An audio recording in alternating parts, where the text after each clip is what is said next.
think that Israel really is at a loss. And I kind of do blame it on our leadership for not being realistic, for not setting realistic expectations in this war, for not explaining what is possible and how that would be achieved, for pretty much almost lying to us for the last 18 months, making us believe that there's some military solution to Gaza.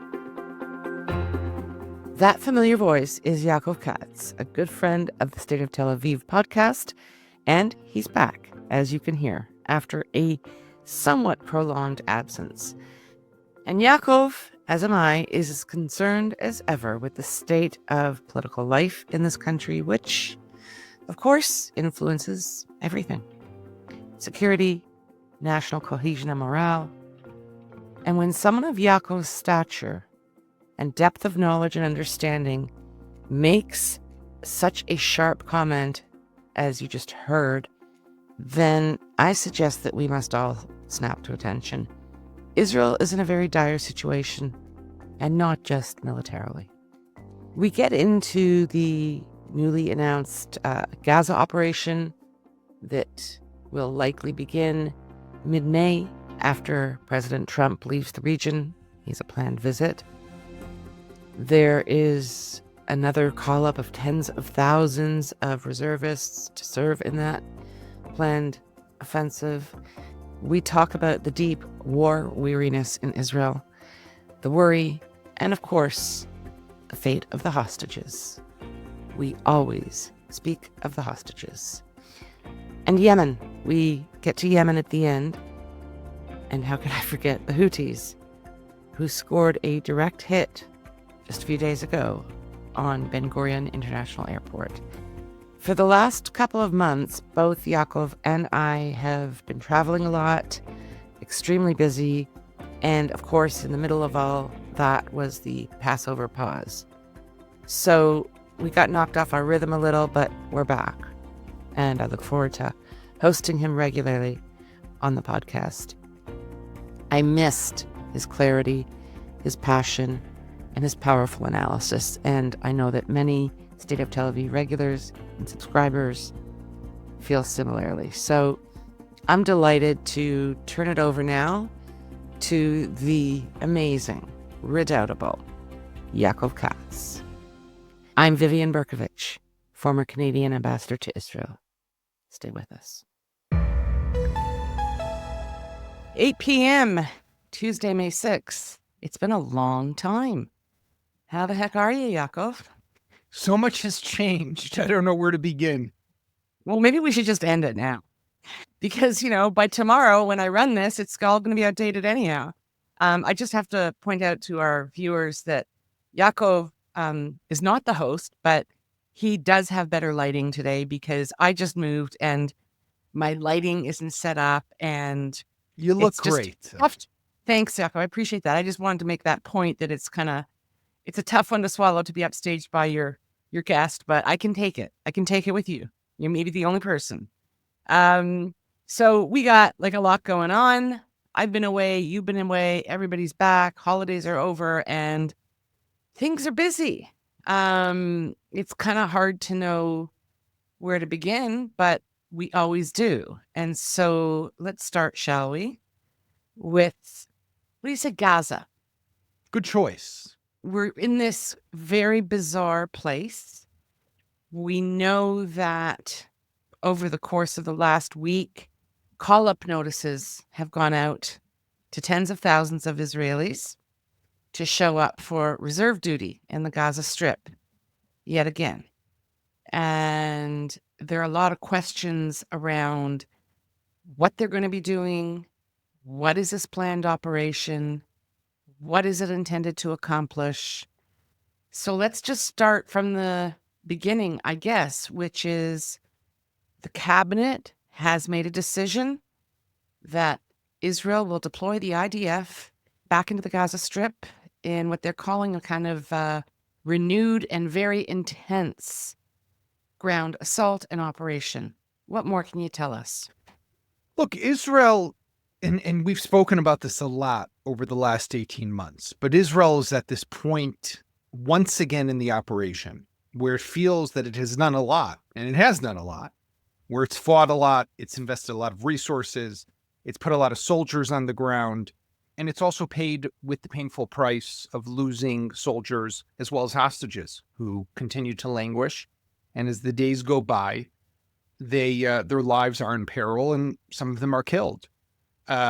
We've lost a lot of international legitimacy over the last 18 months. I'm not sure how much is actually left. But with that said, we still have a genuine problem.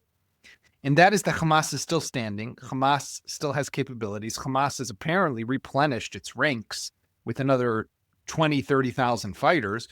We're now told that, contrary to what we were told midway through the war, that maybe at the best case scenario, Israel has destroyed 40 to maybe, if we're lucky, 50% of the tunnels. So there's still a hell of a lot left. And how do we end this? And how do we win? And what does a victory look like? And the prime minister promised us a victory just a year ago. He said, we're a step away from the victory. Well, we're a year later, and that victory is nowhere to be found. So I think that you have the genuine dilemma of what do? You can't get back the hostages. You're not defeating Hamas. And you have this political pressure that the prime minister definitely faces from his coalition partners who are breathing down his neck, who are saying, you got to go and you got to be even tougher, right? Now, I know people around the world, and you know this just as well as I do. People hear tougher, more aggressive, and they're like, what did you just do for the last 18 months? So what does that mean, tougher, more aggressive than what you've been doing? Yeah, and if I can be a little reductionist, like, what's the plan? I mean, correct me if I'm wrong, but I'm pretty sure that it was in November when Prime Minister Netanyahu was telling us, we've won, we've crushed Hamas. We were hearing very high numbers, so that 90% of their actual fighting force, in terms of, human force, had been destroyed, and significant amounts of their weapons, tunnels, everything. And as you point out, well, maybe not. And then shortly after that, November, we start hearing reports of, well, Hamas is replenishing its strength. It's recruiting new recruits. It's a large population. There are lots of young men coming up, and they haven't got much else to do there. So, and here we are. And it feels like, just as you said, it's almost as if we've been standing still. So we're going back in. The talk around this particular campaign is very aggressive, right? Finance Minister Bezalel Smotrich, one of the hardliners in the coalition, is saying, this time we're going in, we're going to occupy Gaza, we're going to settle Gaza. And we're not leaving Gaza, even if there's going to be a deal that is on the table to get back the hostages, which of course is getting a lot of people upset. Look, I think that Israel really is at a loss. And I kind of do blame it on our leadership for not being realistic, for not setting realistic expectations in this war, for not explaining what is possible and how that would be achieved, for pretty much almost lying to us for the last 18 months, making us believe that there's some military solution to Gaza. Right. When really, I know, and pretty much everyone knows that the military can only do so much.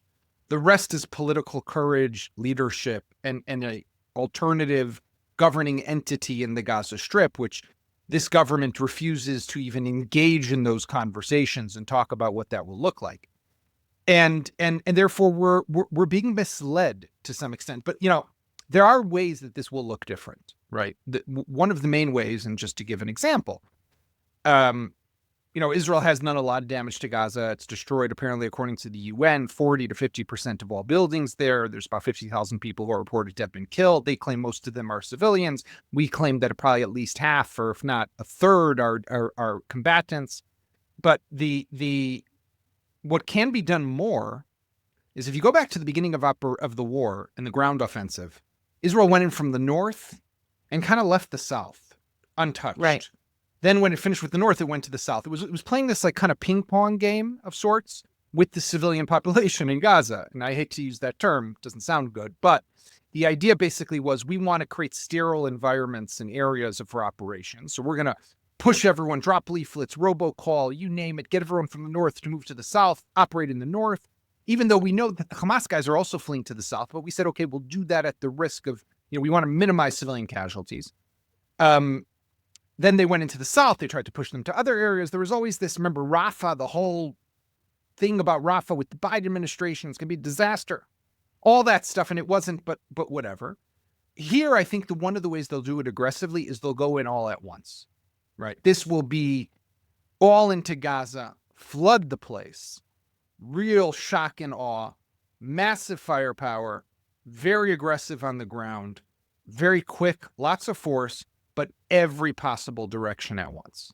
So flood the place to what end? Viv, I don't know. I mean, don't know. That's what. Listen, I was talking with someone today, and they said to me, they were hearing what I had to say, and they said, well, if based on what you're saying, if that's true, then if I'm a reservist, why would I want to go to the army? And I recognize that, right? I recognize that this is a little, uninspiring, or it takes away from the motivation but at the end, I don't know what the answer is, because these are the questions that I'm dealing with, and I'm trying to understand what is the government's plan. And for 18 months, I've been hearing from the powers that be, from the prime minister and down, that there is some plan, but we can't share it. And everyone who I talk to doesn't know what the plan is and doesn't want to share it. And none of our allies know what the plan is. I just don't think there's a plan. And that has me deeply concerned. And I think a lot of people are deeply concerned. This is a very different country than it was 18 months ago when, there was this crisis, really an existential crisis, a deep concern that Hezbollah and Iran might jump into the conflict. And the enlistment of reservists was something like 150%, as I recall. People didn't even wait to be called up. They jumped on planes, came from overseas, returned from their long trips that they were taking post-army to make it to their base in time. I was speaking with someone just yesterday who was telling me that the response number for reserve call-ups this round so far is 102%. Still sounds pretty good, but it's not 150. And one of the people I was speaking to is my kind of sofa upholstery cleaner guy who was in the other day because I just moved. And, he's a dad of a young child. He did over 6 months of reserve duty. He runs his own business. If he's not there cleaning the upholstery, no one's running the business. There's no income coming in. And he said, I just got my call up again. I don't know what to do. And there are like tens of thousands of guys like him who were in this real predicament. And he and I had very similar conversation to the one that you and I just had. And he said, why am I going? I understood before, but I don't understand now. And I think that we are facing so many crises, but the crisis within, and this is a new one, of a real questioning of the leadership and saying, you're asking us to put our lives on the line again. What's the plan, man? I mean, and I think that these are all very legitimate and important questions that need to be asked. And let me, by the way, let me just add to this the fact that as they're calling up these thousands, tens of thousands of reservists, the Knesset is beginning its summer session, during which the most important goal and legislative bill on their agenda that they want to pass is the draft exemption law for the ultra-Orthodox. So at the same time that the government is calling up tens of thousands of people like your upholster guy, regular Israelis, I think people don't understand, by the way. I think that people around the world, and I don't blame them, but I think they don't understand what it means to be a miluimnik and what reserve duty does. I did not serve in reserves in this war. I finished up when I hit 39. They kicked me out of my unit before I even hit 40. That was already 6-7 years ago. So I've been out for too long. But I remember even in my day when there wasn't a war, you're doing your work, you're living with your family, you're married, you got kids, you're not, whatever. In my case, I did. And suddenly you get a letter one day in the mail that tells you that in about 2 months, for 3 weeks, you're going all the way down to the Egyptian border. It kind of sucks, right? Now, take that and fast forward to now, where you have people who, high-tech workers, doctors, lawyers, plumbers, upholsterers of couches, you name it, all walks of life. They're taken not for just 3 weeks. They're taken for 3 to 4 months, if not longer. They're taken for 100, 200 days. They've already done 100 days, and now they're being told they're going to do another 200 days, whatever it is. This is extreme. And at the same time that this is happening, you have that exemption, that embarrassment, that shameful piece of law that is being pushed through the Knesset by our legislators. I mean, how much of a slap in the face is one person expected to just sit by and say, sure, keep it coming? I mean, this is not normal. No, and I think I'm glad that we're having this discussion, because I think it is really important for people outside of Israel to hear about the reality of this dynamic. And, even though we need to defend the country, of course, and ensure that we're secure, there's a lot of anxiety and concern about the way in which we're doing things now. And people, again, are being asked to go up and, frankly, put their lives at risk, because there will be a casualty toll, and it won't be low if it's an all-out combat, conflict, confrontation in the Gaza Strip with a well-armed adversary, and many of whose fighters just don't fear death. So there was something else really interesting as the discussion about going back into Gaza arose, sort of late last week and then peaked over the weekend. Our new IDF Chief of Staff, Eyal Zamir, he's had a few sort of tense spots already with the Prime Minister and with members of the coalition. In particular, I'm thinking of Bezalel Smotrich. But the government is saying the primary goal is to destroy Hamas, to take control of Gaza. And it depends on which minister speaking, how much control, exactly where and how, but that is a word, as is the word occupation. Those are words that are being used not infrequently now. Yeah. The other issue, of course, is the hostages and the rescue and repatriation of those poor hostages still languishing in captivity. And Eyal Zamir, the chief of staff, said recently, that's the primary goal of this operation, is to bring them home. And he was rebuked publicly by Bezalel Smotrich. This is not a good sign. And Smotrich also said something to the effect that, if you aren't going to execute our orders, adhere to our directives, we can replace you. I have a lot to say on this, and I'll take it in two different directions. First of all, look, what we are seeing when it comes to what Zamir said about the priority being the hostages and the release, and then the government saying that's not the priority. The priority is the elimination of Hamas. And of course, then Smotrich even clarifying that and saying, listen, we're going in long term. And if there's even a deal, we're not stopping. So basically, if it's Smotrich has his way, the moment the IDF expands this operation, bye-bye hostages, right? We just don't care anymore. So that shows a deep dispute that I think has risen above surface and shows the discrepancy and the arguments that are taking place behind these closed doors. Okay, what should we be prioritizing, right? And I think from the army, it doesn't surprise me that they're the ones who are pushing the hostages, because I think they're looking at what is possible. So these army guys aren't stupid. They know that their ability is only so much what it can achieve, right? So it can push Hamas to a point that it feels on the brink and it will want to make a deal. That they can do.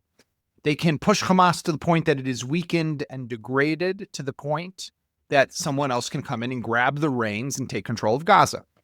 But they don't want to. If you look at Zamir, he's been quite consistent. He says hostages priority. I don't want my soldiers distributing humanitarian aid in Gaza, right? Why not? Why not? Because he doesn't want the long-term so-called occupation of Gaza. Smotrich, on the other hand, says to him, no, you're going to do what we're going to tell you to do. And if you don't like it, get the hell out of here. We'll bring someone else instead of you.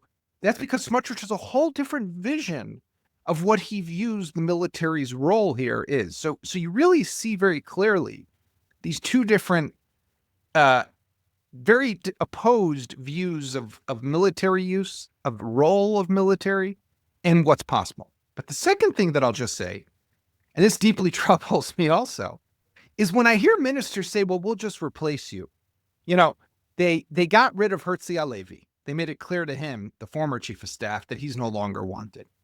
They got rid of Ronen Bar. He has yet to step down, the head of the Shin Bet, but he's announced mid-June he's going. And that was after the whole tug of war that he played with Netanyahu and the high courts, etc. They got rid of the head of military intelligence and the head of the Southern Command. Everyone's going, but none of them have gone. Not a one, right? They got rid of the defense minister who they didn't like, Yoav Gallant, but they themselves don't move. So when convenient for them, it's the chief of staff to blame and it's the head of the Shabak to blame. But when it's not convenient for them, then they say, well, no, we make the decisions. So which way is it, guys? If you make the decisions, you're to blame. And if you don't make the decisions, then I can understand. Then we should listen to the army, maybe. I mean, this government is just really, at the end of the day, it's hard to say the worst because, someone could say, well, no, those guys back in 1953 were worse. I don't know. But in my lifetime, the worst. And Prime Minister Netanyahu, as he always does, just manages to stay on his tightrope, let them duke it out, and he doesn't get too far into the muck. He let that kind of, frisson between Zamir and Smotrich be them. He did say to Zamir, it's fine. The cabinet minister can ask questions, and then we decide. There can be disagreements, but he's not supporting Zamir overtly, is he? No, he's not supporting Zamir, and he's not giving him, listen, they wanted Zamir. They appointed Zamir, right? Suddenly Zamir's the best thing since apple pie, and now they don't want Zamir. Yeah, for 5 minutes he was. For 5 minutes he was. It's exactly for 5 minutes. He had that he could enjoy that. Netanyahu is the champion of never getting his hands dirty and never having to take responsibility for something. When it's convenient, he's the king. When it's not convenient, he didn't know about it, right? On a whole other note, but if you looked at those fires that were taking place outside of Jerusalem, that really caused a lot of damage, and has to be said, by Latrun and really big Shemesh area. If you notice, Netanyahu, right away when the first fire started, a few days before the really big one that was on Yom HaZikaron, he went straight away to the front command center. And then, of course, on Yom HaZikaron, he went straight away as well. He's learned from the experience of trying to stay away from things and not taking, he wants to be front. He wants to be there. He wants to be seen as I'm in charge and I'm running the show, because he doesn't need another October 7th, right? No, he doesn't. But in the meantime, Action Man has yet to find an hour to head out to near Oz, kibbutz near Oz. No, and he won't. He'll never go there. Yeah. Exactly. Right. Yeah. Because that's a bad photo. The place where 1 out of 4 of the residents were either murdered or taken hostages on October 7th. And where Sagi Dekohen, one of the hostages who was released in February, spoke to Prime Minister Netanyahu, one of the few hostages who would do that, and said, I really want you to come with me. No cameras, just come.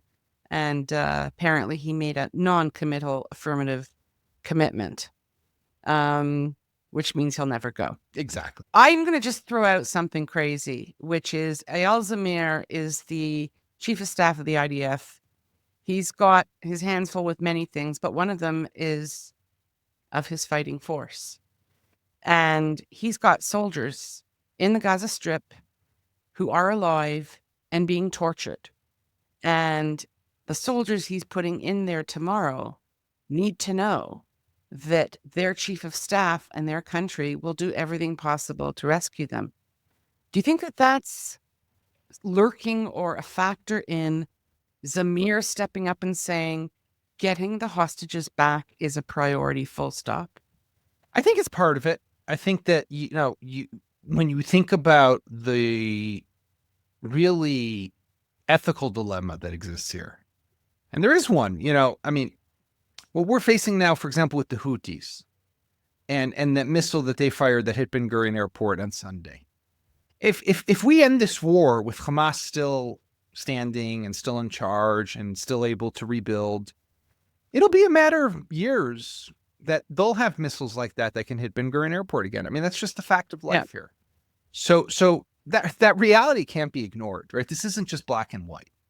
But there's no question that Israel does have an ethos of bringing everyone home. And these people were abandoned.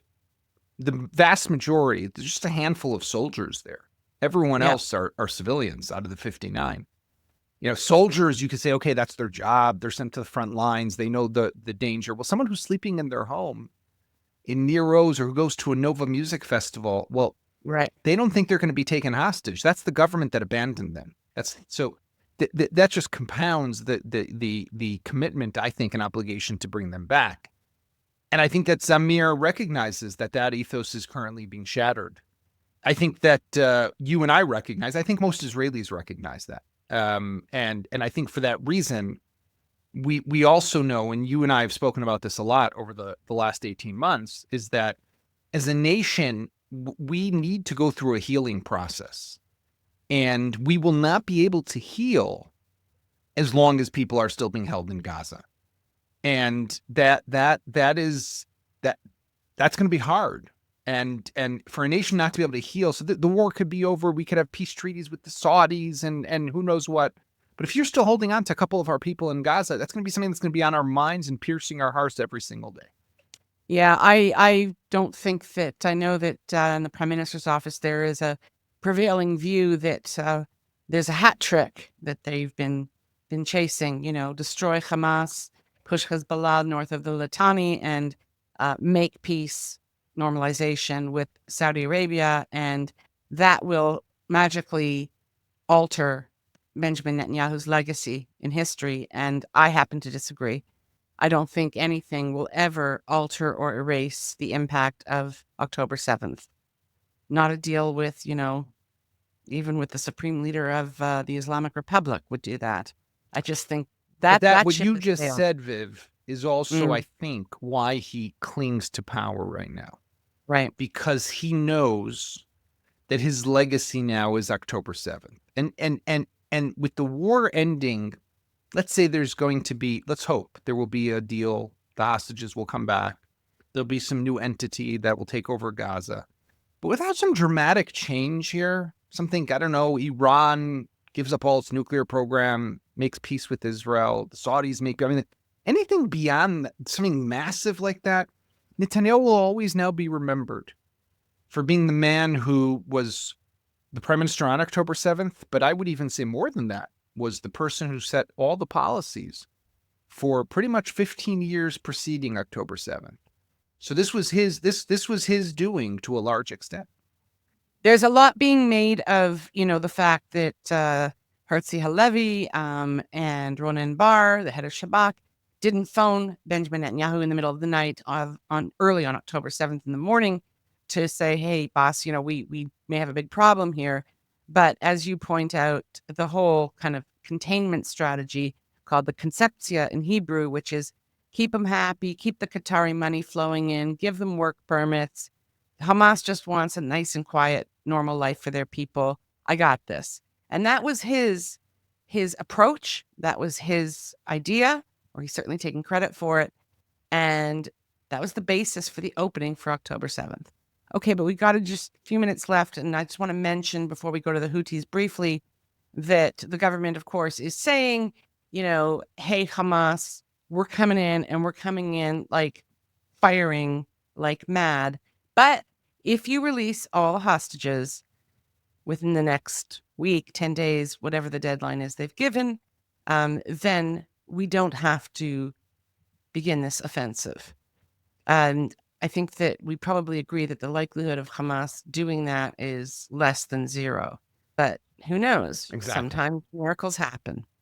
But I don't think that Hamas has anything to lose from their perspective. They don't care if the hostages die. No, and I think that at this point also, all eyes really are going to be on Donald Trump. He's coming to the region in just about a week and a half. He's going to be going to Saudi, Doha, Qatar, and the UAE. And if he comes here and he says, listen, guys, wrap it up, it's done.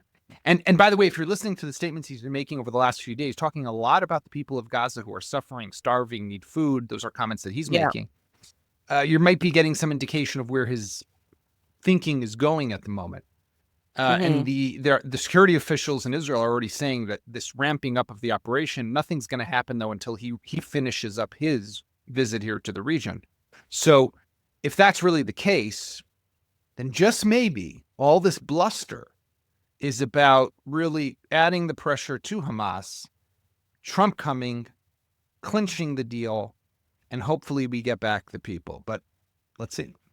Oh, wouldn't that be something? All right. We got to go to Yemen quickly. We can't. There's no airport in Yemen anymore. We can't go there. Well, we're going to have, maybe they'll build one, a floating pier. A floating pier. Floating runway. Yes, our good friends, the Houthis, the Houthim. Yeah. It's a great name, I have to say. Yes, our good friends, the Houthis, seem to have some very powerful ballistic missiles that also seem to have pretty precise aim. Look, the missile that landed on Sunday, I think, is still unclear exactly what kind of missile it was. It's obviously a ballistic missile. It's a kind that it's a version that is provided to the Houthis by the Iranians. I have seen some chatter about the possibility of some hypersonic gliding missile. There's some U.S. congressmen who have been spreading this, claiming that they have intelligence information. I don't know. We do know that the Arrow, which is an Israeli-made system, and THAAD, which is an American-made system, which are both deployed here in the region and in Israel, have been effective until now in really intercepting almost every single Houthi missile, over 95% interception rate. You know, just to give by comparison, Shabbat morning here in Jerusalem, 6:30, we woke up to sirens because of a Houthi missile, and my wife is like, Yaakov, we got to go down to the bomb shelter. I'm like, nah, it's the Houthis. Why do you go to the bomb shelter? They always intercept and it's too early. I gotta go back to sleep. Well, we went down, and you know what? After what happened on Sunday, when that rocket and that missile landed in Benoron Airport, I'll tell you, I'll be moving to that bomb shelter, you know, next time I hear that siren. But was it a new missile that outsmarted our missile defense systems, or was this some sort of one-off technical malfunction of the missile defense systems? Maybe some problem with the interceptor, with the detection. Who knows what it is? That's being looked into. We're not going to have answers for that very quickly. These things do take time. But what we are seeing, and this is important, is Israel for the last couple of months has really taken a step back and has given the Americans the front stage when it comes to the Houthis. And under Operation, I forget what it's called, Rough something, they have attacked over 1,000 targets since mid-March. And the U.S. military has tried really hard to degrade the Houthis' capability. But look, they can still fire missiles. I mean, you know, so someone said to me, well, I understand if they've attacked so much and they're still able to fire missiles, so what's the answer? So I said, well, unless you want us to put boots on the ground, right, which nobody's going to do, the Americans aren't doing it, and Israel, we're not sending troops to Yemen, you're going to keep on doing what this is, which is taking away assets, trying to explain to them it's not in their interest, and trying to exact a price. What Israel bombed on Monday, the Houdadah port and other, a cement factory and other assets and sites throughout Yemen, that's one thing. But what they did on Tuesday, bombing the Sana'a International Airport, and not just bombing the runway, but the terminal and airplanes and the runway. There is no longer a Sana'a International Airport. That is, sending a very clear message. Now, will the Houthis understand that? I'm skeptical, to be honest. I don't think that they are a rational actor. I don't think that they understand those terms. They are a proxy of Iran. They are provided the capabilities by the Iranians. And their sole objective and role is to continue to wreak havoc here in the region, to attack Israel, and to disrupt shipping lines through the Red Sea. So will they continue to attack Israel? Maybe. And is it possible that really the lesson here is we need to teach the Iranians a lesson, and they have to know that they don't have immunity? I got to say, that's where I'm thinking. Yeah, that seems to be the prevailing view, is we don't have fantastic intelligence, I understand, with respect to Yemen. The terrorists there, the Houthis, are kind of burrowed and hidden in mountainous areas, tough to get to. And they are, at the end of the day, run by, supplied by, supported by Iran. And so we just kind of keep, avoiding the elephant in the room. But that's an issue for Netanyahu and Trump to work out. Trump may have to come to understand that he's not going to make his great deal in the Tehran bazaar, and there's going to have to be some different solution to the Iran problem going forward. I just want to, I don't think that people living in other countries would understand how significant the airport is. We have Ben Gurion International Airport, which is our main airport. It's where probably 98% of commercial flights go in and out, private jets. And it's a very critical supply and contact route for Israel. And when it's cut off, we're very cut off. And we had that experience for one day during the war in 2014 when President Obama was in the Oval Office. The United States, the Transportation Safety Authority, declared Ben Gurion unsafe for commercial flights. The ban was lifted one day later. But what that did was really lit a fire here. And as you're aware, it's called Ilan Ramon Airport in Eilat, named after, of course, the Israeli astronaut who died in space. The Ilan Ramon Airport in Eilat is an international airport. And it was built to those specs precisely to avoid a calamity where Ben Gurion was hit or declared to be unsafe. So we would still have a functioning international airport in Eilat. Far less convenient, but allows us to remain connected to the outside world. But I don't think people understand. They probably think, oh, Israel's so small. Well, yeah, we're small and we're also very vulnerable. Yeah, and I mean, you see what happened after that one missile landed. Almost every foreign airline has canceled flights, and many of Can't them. blame them. Yeah, I don't blame them either. You won't be able to get insurance either. That's the real problem. Yeah, I mean, United had originally canceled until Friday. Now they've extended it by a couple of days. British Airways, I think, is now canceled till June, or some other airline till June. I mean, this is a big blow to Israel, to blow to tourism. That if there ever thought, well, if there ever was a hope that it would come back, and to the Israeli consumer who was looking forward to traveling maybe this summer, when I was going to cost them a fortune to get a ticket and get on a plane. Absolutely. So I guess we're kind of all going to sit, as usual, on the edge of our seat, waiting for President Trump to come, waiting to see what the outcome is of that visit. But I think it will be significant. Hopefully, he'll pull another rabbit out of his hat and make that deal and get all of those men home to their families and Please, out God. of that. Yaakov, thank you as always for your time, for your thoughts. It's great to be with you, Vivian. Great to see you. Look forward to seeing you again soon. Thank you, Yaakov. Thanks. Within minutes of finishing that interview with Yaakov last night, my daughter in Toronto sent me a message saying Trump administration has agreed to stop attacking the Houthis in Yemen, and in return, the Houthis have agreed to end all attacks on commercial shipping in the region. And my reaction was, no, it can't be. I just got off with Yaakov, and neither one of us had heard anything about it, and it sounded kind of far out.